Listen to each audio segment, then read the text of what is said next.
에베소서 2장 1절부터 10절까지 한 절씩 교독하겠습니다. 그는 허물과 죄로 죽었던 너희를 살리셨도다. 너희는 그 가운데서 행하여 이 세상 풍조를 따르고 공중의 권세 잡은 자를 따랐으니 곧 지금 불순종의 아들들 가운데서 역사하는 영이라. 전에는 우리도 다 그 가운데서 우리 육체의 욕심을 따라 지내며 육체와 마음에 원하는 것을 하여 다른 이들과 같이 본질상 진노의 자녀이었더니 긍휼이 풍성하신 하나님이 우리를 사랑하신 그 큰 사랑을 인하여 허물로 죽은 우리를 그리스도와 함께 살리셨고 너희는 은혜로 구원을 받은 것이라. 또 함께 일으키사 그리스도 예수 안에서 함께 하늘에 앉히시니 이는 그리스도 예수 안에서 우리에게 자비하심으로써 그 은혜의 지극히 풍성함을 오는 여러 세대에 나타내려 하심이라. 너희는 그 은혜에 의하여 믿음으로 말미암아 구원을 받았으니 이것은 너희에게서 난 것이 아니요 하나님의 선물이라. 행위에서 난 것이 아니니 이는 누구든지 자랑하지 못하게 함이라. 우리는 그가 만드신 바라 그리스도 예수 안에서 선한 일을 위하여 지으심을 받은 자니 이 일은 하나님이 전에 예비하사 우리로 그 가운데서 행하게 하려 하심이니라. 아멘. 특별 찬양 드리겠습니다.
작은 갈대 상자 물이 새지 않도록 역청과 나무 진을 칠하네.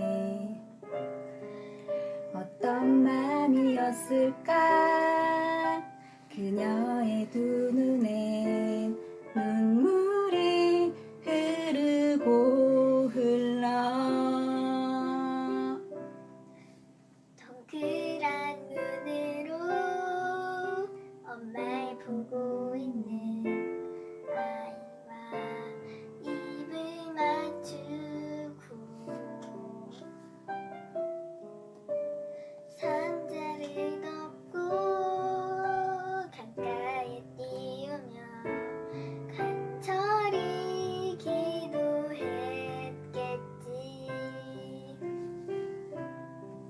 정처 없이 강물에 흔들흔들 흘러내려가는 그 상자를 보며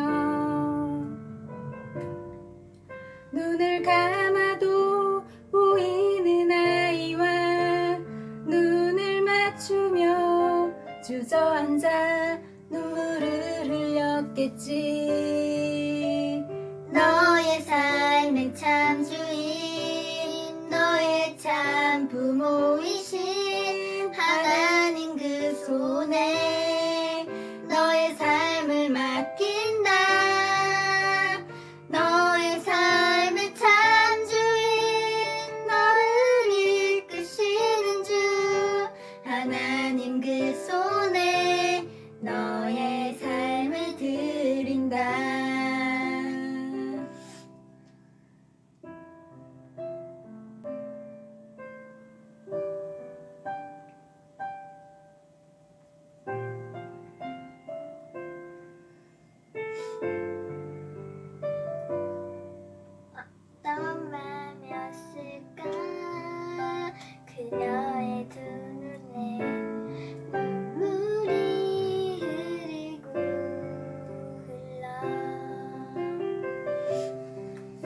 멈춰 없이 강물에 흔들 흔들 흘러내려가는 그 상자를 보며 눈을 감아도 보이는 아이와 눈을 맞추며 주저앉아 눈물을 흘렸겠지. 너의 삶의 참 주인 너의 참 부모이신 하나님 그 손에 너의 삶을 맡긴다. 너의 삶의 참 주인 너를 이끄시는 주 하나님 그 손에 너의 삶을 드린다. 그가 널 구원하시리. 그가 널 이끄시리라. 그가 널 사용하시리. 그가 너를 인도하시리.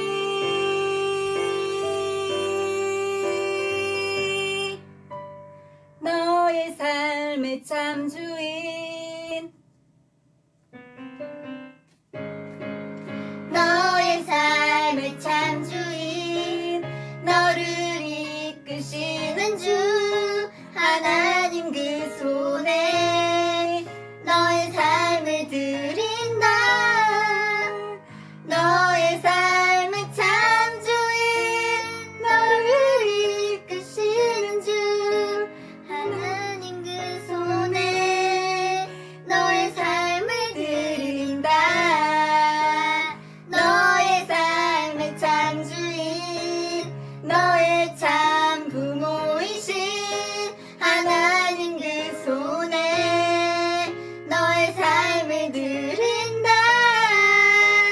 너의 삶의 참 주인 너를 이끄시는 주 하나님 그 손에 너의 삶을 드린다. 어떤 맘이었을까 그녀의 두 눈에 눈물이 흐르고 흘러.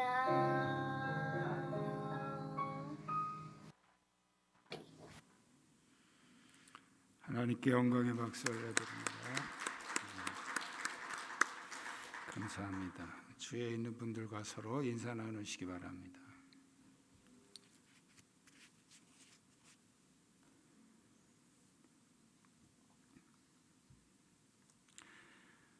우리가 신앙생활을 하면서 하나님이 우리에게 베푸신 가장 큰 은혜를 우리가 온전히 안다면 어떤 시련이나 역경이 와도 흔들리지 않고 믿음으로 이겨낼 수 있을 것입니다. 오늘 본문은 우리에게 베푸신 하나님의 가장 큰 은혜가 무엇인지를 사도 바울을 통해서 말씀해 주고 있습니다. 현재의 은혜가 얼마나 큰지 알려면 과거의 상태를 우리가 알아야 현재의 은혜가 더 크게 느껴지겠지요. 지금 우리가 편안하게 살고 있는 것은 제대로 느끼려면 옛날에 정말 고생했던 그 과거를 우리가 이렇게 생각해 보면 지금 우리가 살고 있는 삶이 얼마나 편한지를 더 많이 느낄 수가 있을 겁니다. 그래서 바울은 오늘 본문에서 하나님의 큰 은혜를 말씀하기 전에 과거에 우리의 상태가 어떤 상태에 있었는지 그것을 말씀하고 있는데 한마디로 요약하면 회생 불가능한 상태였다. 이 회생 불능의 상태를 바울은 세 가지로 나타내고 있는데 첫 번째는 허물과 죄 때문에 죽었었다. 그렇게 말씀하고 있습니다. 이제 허물이라는 말은 이제 목적을 잃어버렸다는 뜻이고요. 죄라는 말은 화살이 관역을 빗나간 상태를 죄라고 이렇게 말합니다. 그러니까 허물은 자신의 의지와 상관없이 부정해진 것이고, 죄는 자신의 의지로 행한 부정한 상태를 말합니다. 이 두 단어는 거의 동의어입니다. 하나님의 구원의 섭리로부터 완전히 분리되고 차단된 상태를 표현하는 말이죠. 그래서 허물과 죄로 죽었던, 이것은 과거형이죠. 죽어가고 있는 게 아니고 완전히 죽었다는 거예요. 전혀 회생 불가능한 상태, 완전히 죽은 상태를 표현하는 것입니다. 아담과 하와의 허물과 죄로 인해서 모든 사람들은 살아날 가망이 없이 완전히 죽은 상태였었다. 과거의 상태입니다. 또 이 회생불능의 상태의 두 번째는 사탄의 노예로 살았다는 거예요. 사탄은 공중권세를 잡고 불순종의 아들들 가운데 역사하는, 그러면서 세상의 풍속을 사로잡고 있는 그런 세력입니다. 옛날부터 각 지역의 전통과 풍속들은 문화라는 이름의 탈을 쓰고 사람들의 정신세계를 사로잡고 있습니다. 각 나라마다 다 다르긴 하지만 대동소이합니다. 우리나라 같은 경우에는 장승이나 단군상이나 또 제주도의 돌하르방이나 탈춤이나 이런 것들이 전부 미신 문화에서 유래된 것들이죠. 조상 제사 같은 거예요. 최근에 어떤 교회는 전통 음악을 주장하면서 판소리나 창으로 성경의 내용을 노래하기도 합니다. 또 심지어는 강단에서 꽹과리를 치고 징을 두들기면서 농악대 흉내를 내기도 합니다. 그것이 죄다 아니다, 이걸 우리가 정죄하기 이전에 아주 조심해야 되는 부분이에요.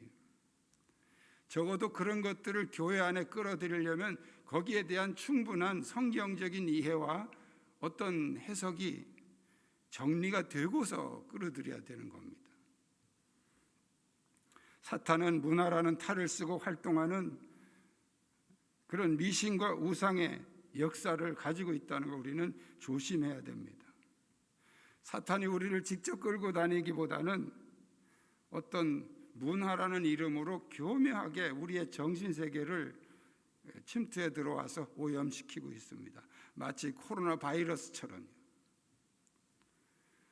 오늘 성경에 사탄을 불순종의 아들들 가운데 역사하는 영이다 이렇게 표현한 것은 바로 하나님께 불순종하는 사람들이 반드시 사탄의 노예가 된다는 거예요.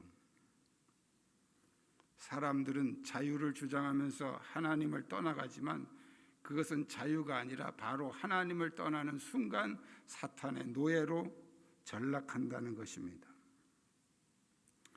이 회생불능의 상태의 세 번째 모습은 육체의 욕심을 따라 살았었다는 거예요. 육체와 마음이 원하는 것을 행하며 사는 것은 죽은 자의 특징입니다. 육체의 욕심대로 살면 더 행복해질 것 같지만 그것은 죽은 자의 특징이기 때문에 더 고통스럽고 더 불행한 것이 찾아오게 되는 것입니다. 예를 들면 많은 여자들과 연애를 하면 행복해질 것 같지만 사실은 그것이 불행의 시작이고 죽음의 시작인 것입니다. 우리가 돈을 많이 가지면 행복해질 것 같지만 사실은 돈을 많이 가지면 잃어버리는 게 더 많습니다. 언젠가 로또 복권에 당첨된 사람들을 중심으로 해서 이렇게 조사한 그런 결과를 보니까 공통적인 게 사람을 다 잃어버렸다는 거예요.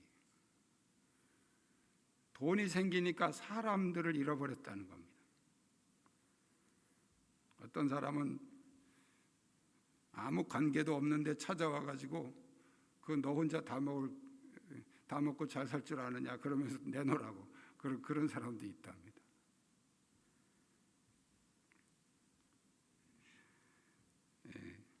육체의 욕심이라고 하는 것은 잘 될 것 같지만 안 되는 것이고, 행복할 것 같지만 불행한 결과를 가져오는 것이고, 그것이 사는 길 같지만 죽음을 자초하는 길인 것입니다.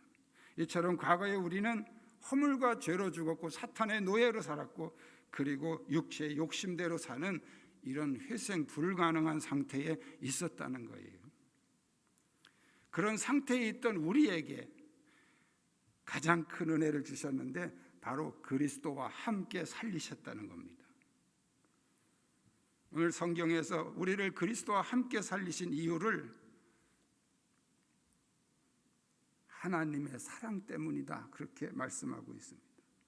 우리가 구원받은 근거는 철저하게 하나님의 긍휼과 하나님의 사랑 때문입니다. 긍휼은 약한 자의 입장에서만 생각하고 행동하는 것을 긍휼이라고 말합니다. 하나님의 입장에서 보면 인간은 배신자입니다. 인간은 도저히 사랑할 수 없는 존재고 버릴 수밖에 없는 존재입니다. 그런데 하나님이 인간의 입장으로 오셨다는 거예요. 그게 긍휼이에요. 철저하게 인간의 입장으로 오셔서 인간들이 당하는 고통도 당해보시고 그 가난도 당해보시고 그 죽음까지, 가장 고통스러운 십자가 죽음까지 예수님이 직접 경험하시면서 인간의 입장으로 철저하게 내려오셨다는 거예요. 성육신은 바로 하나님이 인간의 입장으로 오신 최대의 긍휼의 사건입니다.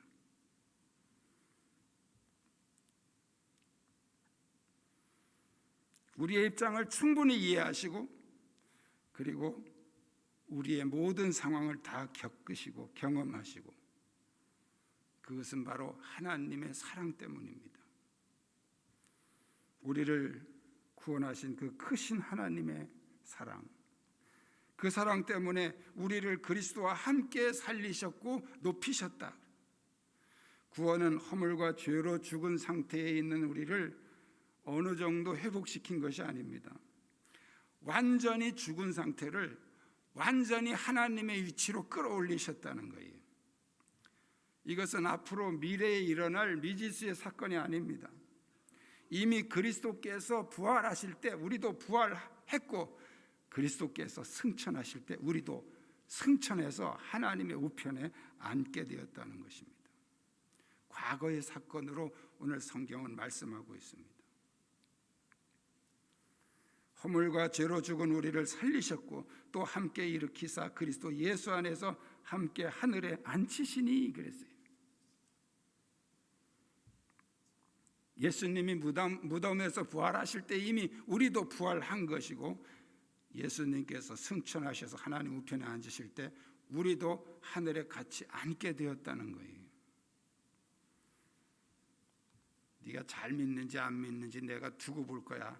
잘 믿으면 내가 구원해주고 안 믿으면 버릴 거야. 이렇게 두고 보겠다는 그런 유예 사건이 아니라는 거예요. 믿는 순간 우리는 완전히 하나님과 같은 그런 위치, 그런 지위와 그런 상태를 바꿔주신 과거의 사건이라는 것입니다.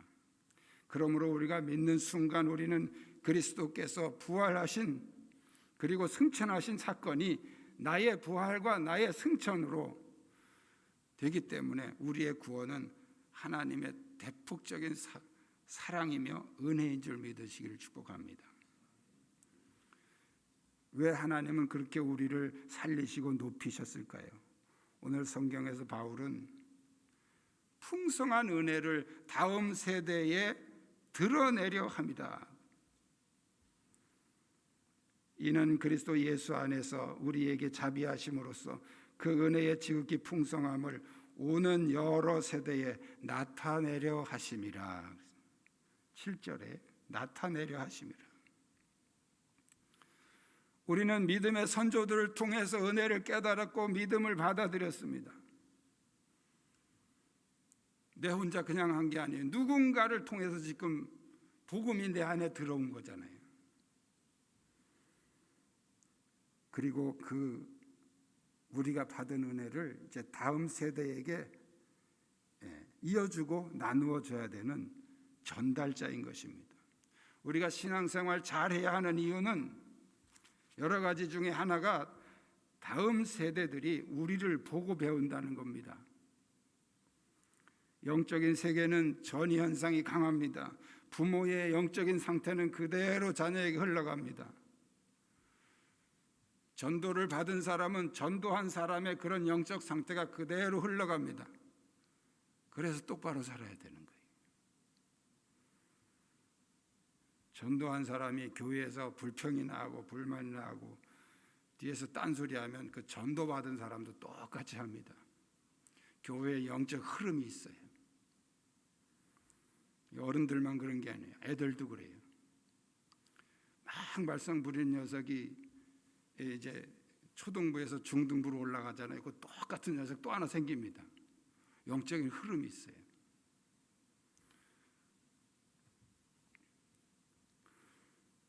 여러분이 믿음으로 잘 살아야 됩니다. 그래야 여러분 다음 세대가 그 신앙을 잘 본받아서 이어가게 되는 것입니다. 그래서 하나님이 우리에게 이 그 풍성한 은혜를 주셨다는 거예요. 하나님의 풍성하신 은혜를 효과적으로 드러내는 사랑의 전달자가 되기를 주님의 이름으로 축복합니다. 세 번째로 가장 큰 은혜는 그리스도 안에서 새롭게 창조되었다는 거예요. 앞에서는 다시 일으키셨다, 다시 살리셨다, 그리스도와 함께 살리셨다, 또 일으키셨다 이렇게 표현을 했는데요.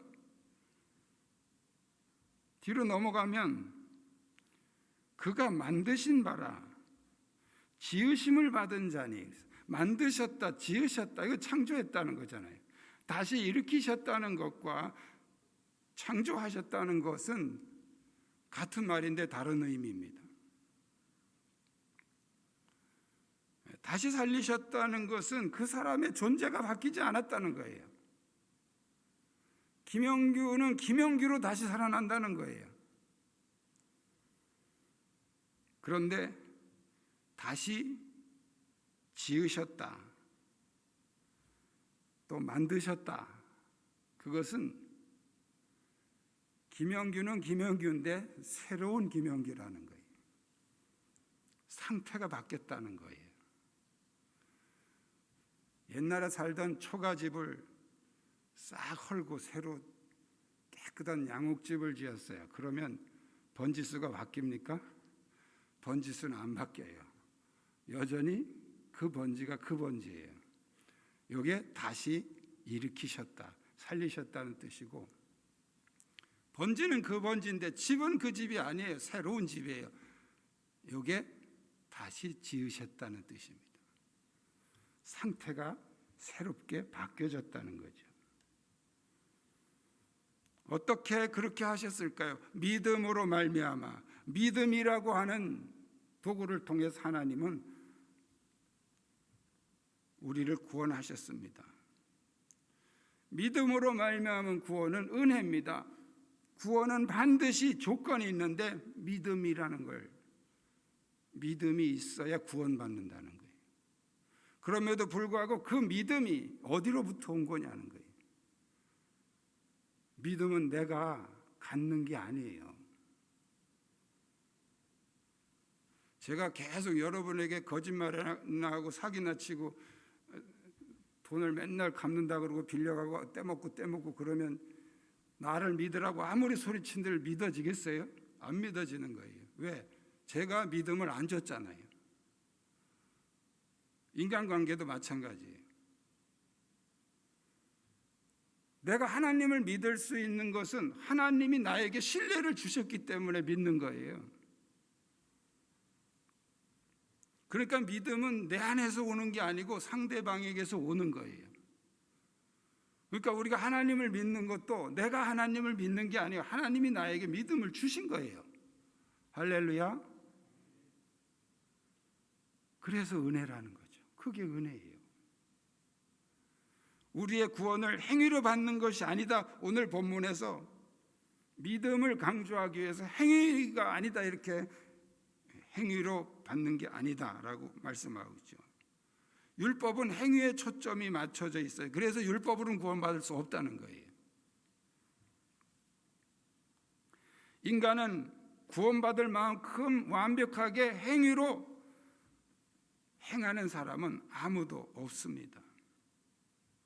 율법이라는 것은 죄를 깨닫고 하나님께로 돌아와라, 하나님을 의지해라 하고 죄를 깨닫게 해주시는 초등교사라고 바울은 그렇게 말씀하고 있습니다. 인간의 의지에서 나온 그런 행위는 적어도 구원에 관한 한 단 1%도 쓸데없는 것입니다. 전혀 도움이 되지 않습니다. 오히려 방해가 될 뿐이죠. 오직 은혜로만 구원은 가능한 것입니다. 제가 자주 예를 들지만 아기가 태어나는 것은 엄마의 고생으로 태어나는 거지 아기가 열심히 힘써가지고 나오는 게 아니에요. 아기가 힘쓰면 큰일 납니다. 산모는 잘못하면 죽을 수도 있어요. 우리의 구원도 마찬가지입니다. 내가 뭘 힘쓰고 노력해가지고 그래서 구원받는 게 아니다 말이에요. 하나님이 넌 참 열심히 노력하니까 내가 구원해 주겠다 그렇게 안 하셔요. 믿음은 철저하게 하나님의 은혜와 그 하나님의 사랑을 내가 깨닫고 받아들이면 되는 거예요. 여기는 아무 노력도 수고도 공로도 필요가 없는 것이죠.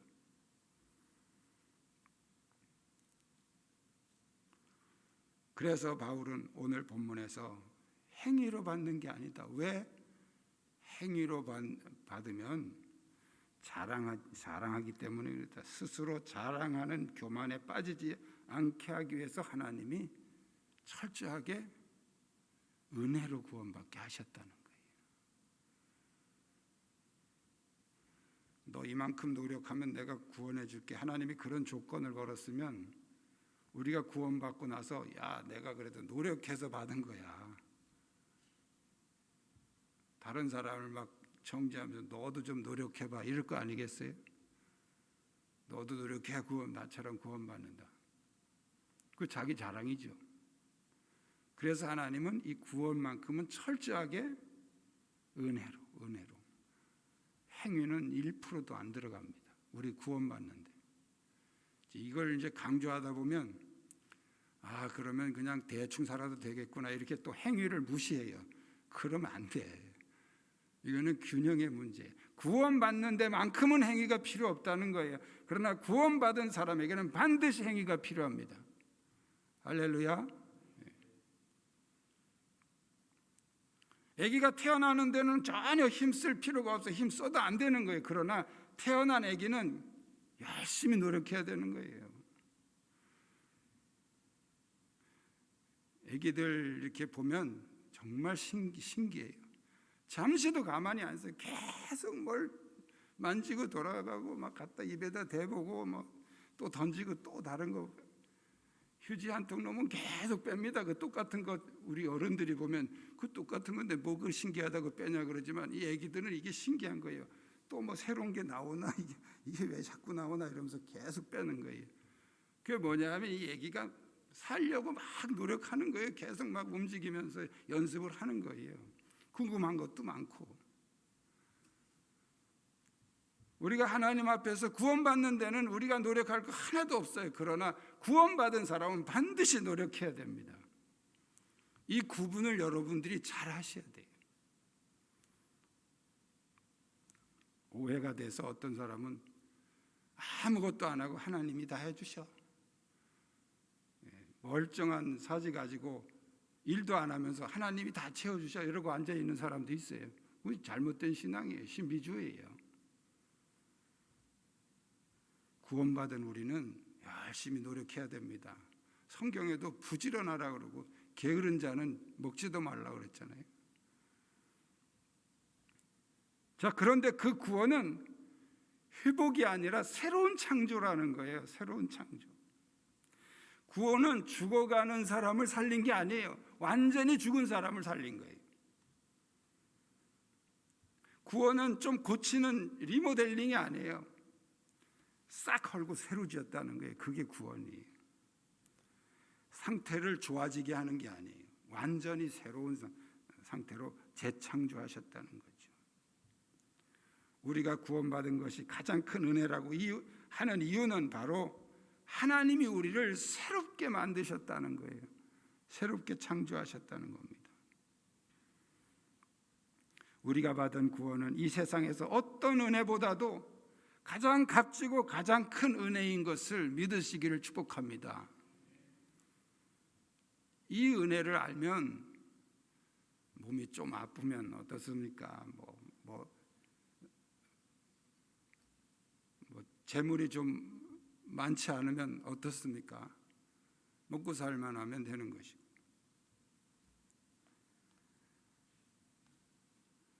어떤 고난도 어떤 역경도 우리는 이 은혜만 알면 다 감사할 수 있는 조건으로 변하는 줄 믿습니다. 코로나로 인해서 많이 힘드시죠? 이럴 때 우리는 뭘 생각하면 좋을까요?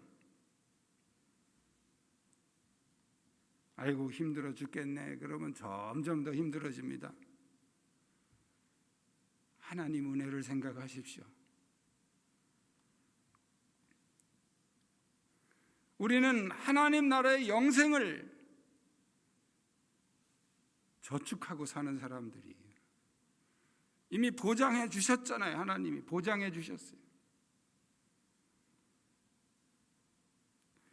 이 은혜를 우리에게 주시기 위해서 독생자 예수님까지도 십자가에 죽게 하시면서 수천 년의 역사를 투자해서 하나님이 이루신 구원이십니다.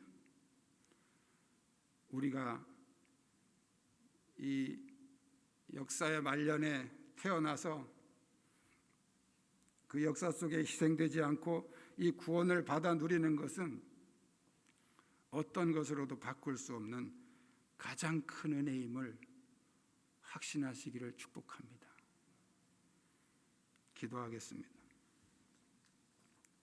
오늘 주신 말씀을 기억하면서 하나님이 나에게 주신 이 가장 큰 은혜를 내가 그동안 깨닫지 못하고 살았음을 회개하고 이제 그 은혜를 감사하며 어떤 고난 속에서도 그 은혜를 찬송하며 영광 돌리는 믿음의 삶을 살게 하옵소서.